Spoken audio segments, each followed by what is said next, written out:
The Senate caucus on international narcotics control convenes to order. The topic is one that spans decades and continents, a resurgence of an old adversary whose reach extends far beyond the Middle East. The chairman begins, his voice steady but firm. The foreign terrorist organization known as Hezbollah has posed a significant threat to U.S. national security and to our ally Israel since it emerged from the violence of the Lebanese civil war of the early 1980s, he says, laying out the premise of the hearing. He continues, reminding the audience that the last time Congress examined Hezbollah's footprint in the Western Hemisphere was nearly a decade ago, in 2015.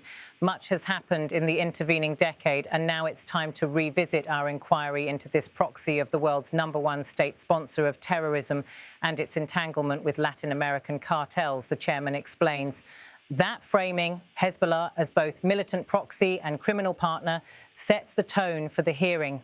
It's not only about terrorism, but about how terrorism finances itself in today's world. Hezbollah's story begins in the chaos of the early 1980s. Born amid Lebanon's brutal civil war, it grew from a religious militia into one of the most sophisticated armed movements in the Middle East.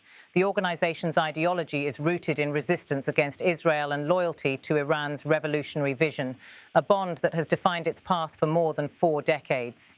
In the early years, Hezbollah carried out attacks that would mark U.S. foreign policy for generations.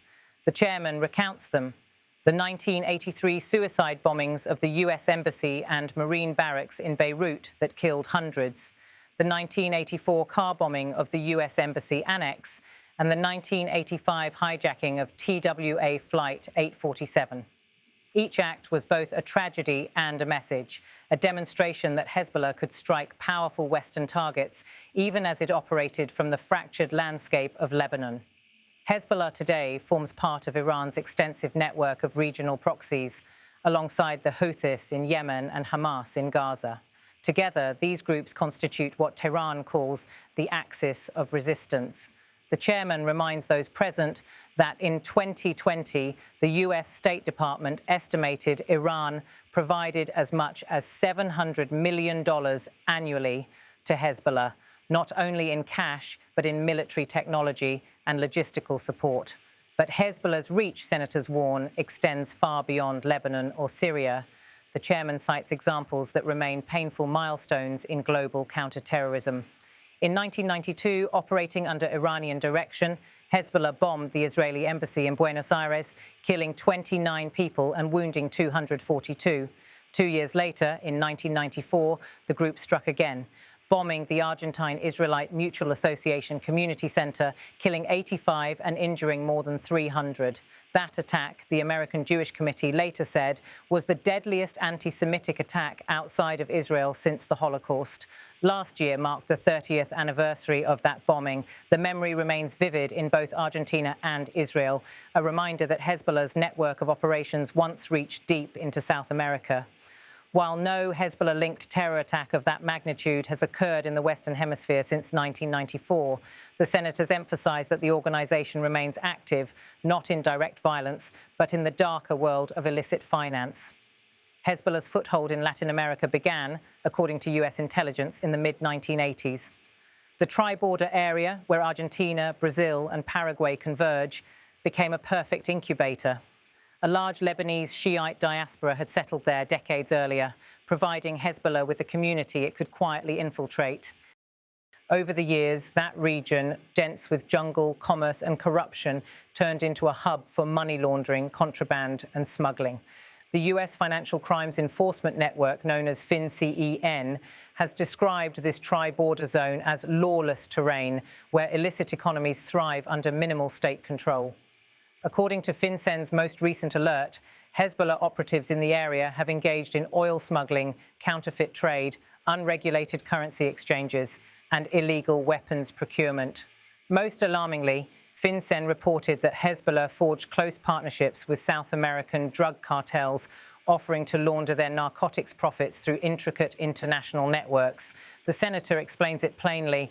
Hezbollah's illicit activities in the tri-border region have included oil smuggling, money laundering, black market money exchange, counterfeiting, and illegal weapons procurement. This shift from ideological terrorism to organised crime is not accidental. It's part of Hezbollah's adaptation strategy, transforming its reach into a global financial machine that feeds both its political arm in Lebanon and its military campaigns in the Middle East.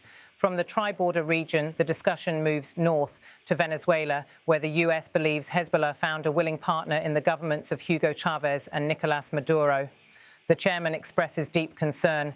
"I'm concerned about reports that indicate that the former Venezuelan vice president was responsible for issuing Venezuelan passports to Hezbollah members, facilitated their coming to Latin America through Venezuela, and helped Hezbollah to channel funds to the Middle East," he says. The accusation underscores a long-standing fear in Washington that Caracas, isolated and dependent on Tehran, has become a gateway for Iran's proxies into the Western Hemisphere. In 2020, the US Department of Justice charged a former member of Venezuela's National Assembly, identified as a close Maduro ally, with narco-terrorism, drug trafficking and weapons offences.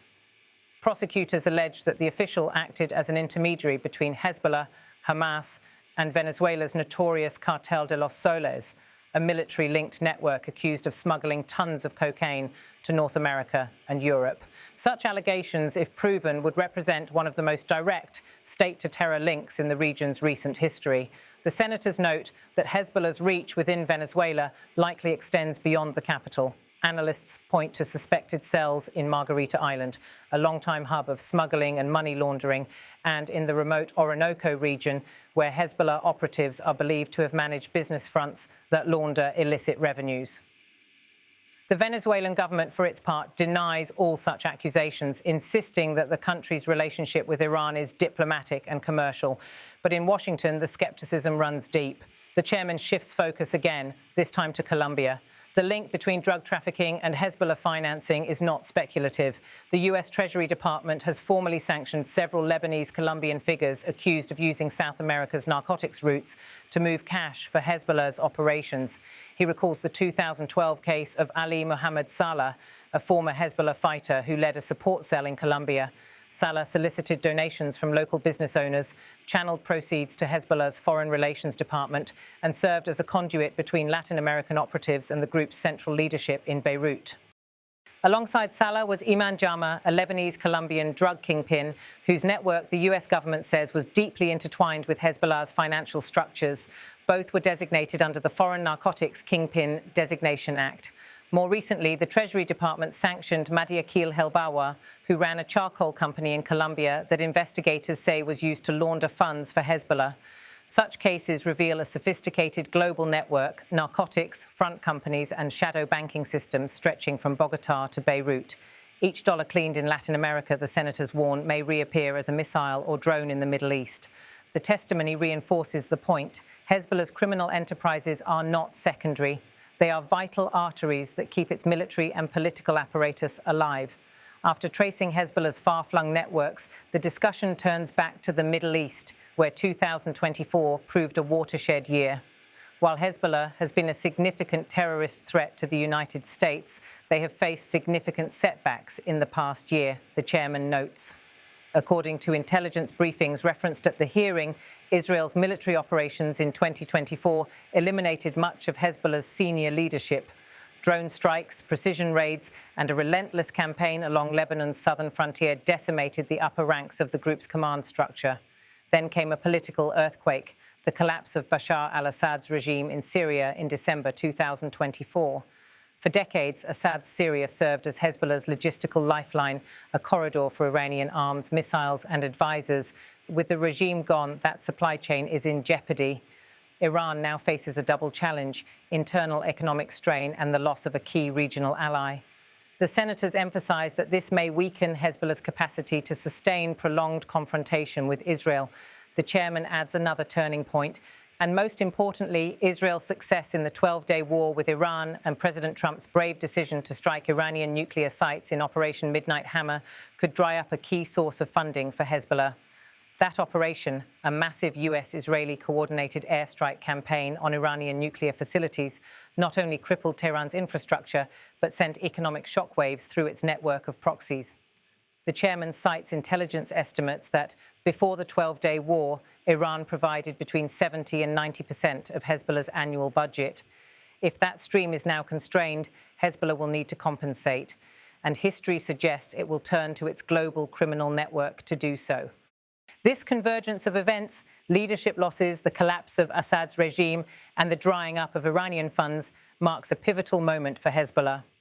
No longer able to rely solely on Tehran, it may double down on illicit economies to survive. The senator's concern is clear. Hezbollah could intensify its cooperation with Latin American drug traffickers, deepening its presence in the hemisphere. The chairman warns, in this critical time, Hezbollah may seek to further expand its Latin America drug trafficking and money laundering networks. He adds, that's why we are holding this hearing today, to evaluate the current threat posed by Hezbollah to our south, to review the measures the US government has taken to counter that threat over the last 10 years, and to consider how best to respond to the new environment. Throughout the hearing, experts and witnesses describe Hezbollah as both a political actor and a transnational criminal enterprise. Its dual nature complicates policy responses. In Lebanon, Hezbollah holds parliamentary seats and cabinet positions, presenting itself as a legitimate political force. But abroad, it operates as a clandestine global network engaged in money laundering, narcotics, cybercrime, and arms trafficking. This dichotomy enables Hezbollah to maneuver within legal grey zones, fundraising through charities, exploiting diaspora communities, and moving resources through front companies registered under civilian names. A senior analyst testifying before the committee summarizes the danger. What makes Hezbollah unique is that it fuses ideology with economics. Its financial empire is as much a weapon as its rockets. The group's financial operations, he explains, are structured much like multinational corporations, decentralized, flexible, and resilient. Even as sanctions close one channel, another opens elsewhere. That adaptability has allowed Hezbollah to weather decades of international pressure. But with Iran weakened and regional dynamics shifting, analysts believe the organization faces its most serious test yet. Attention returns to South America. The tri-border region, once considered a distant front, but now viewed as a potential flashpoint. Senators recall that Hezbollah's presence there began as early as the mid-1980s, coinciding with waves of Lebanese migration fleeing the civil war. Over time, legitimate diaspora businesses, import-export firms, electronics traders, money service operators became vulnerable to exploitation. According to FinCEN, Hezbollah operatives used local currency exchange houses to move cash between Latin America and West Africa, where funds were converted and rerouted to Lebanon. The network exploited weak financial oversight, porous borders, and the lack of coordination between national law enforcement agencies. US officials described the area as a financial sanctuary for Hezbollah's external operations unit. The chairman emphasizes that the tri-border zone's combination of corruption, lax border controls, and high-volume trade gives Hezbollah exactly the environment it needs to operate undetected. The senators agree that dismantling such networks requires cooperation with regional governments, something that remains challenging. Argentina, Brazil, and Paraguay have made strides in intelligence sharing, but political instability and uneven enforcement leave gaps that Hezbollah can exploit. The committee discusses new measures, including the potential expansion of joint task forces, enhanced Treasury monitoring, and stricter enforcement of sanctions against entities linked to Hezbollah's Latin American financiers. The hearing revisits Venezuela in detail. Witnesses describe how years of economic collapse and international isolation have created an environment in which foreign influence, particularly Iranian, thrives. The senators cite intelligence reports suggesting that Iranian cargo flights to Caracas, operated by sanctioned airlines, may have carried both financial assets and personnel linked to Hezbollah. The Maduro government, while denying all allegations, continues to host senior Iranian envoys and maintain security cooperation agreements dating back to the Chavez era. One expert warns that Venezuela provides the infrastructure, airports, passports, and financial channels that allow Hezbollah to move quietly across the region. For Washington, this represents not just a regional security issue, but a homeland one. A Hezbollah operative entering Latin America under a Venezuelan passport could, theoretically, move northward through the same narcotics corridors that funnel drugs into the United States. Colombia, despite its close ties to the US, remains a critical junction in this network. Over the past 2 decades, American and Colombian authorities have conducted several joint operations targeting Hezbollah's financial facilitators.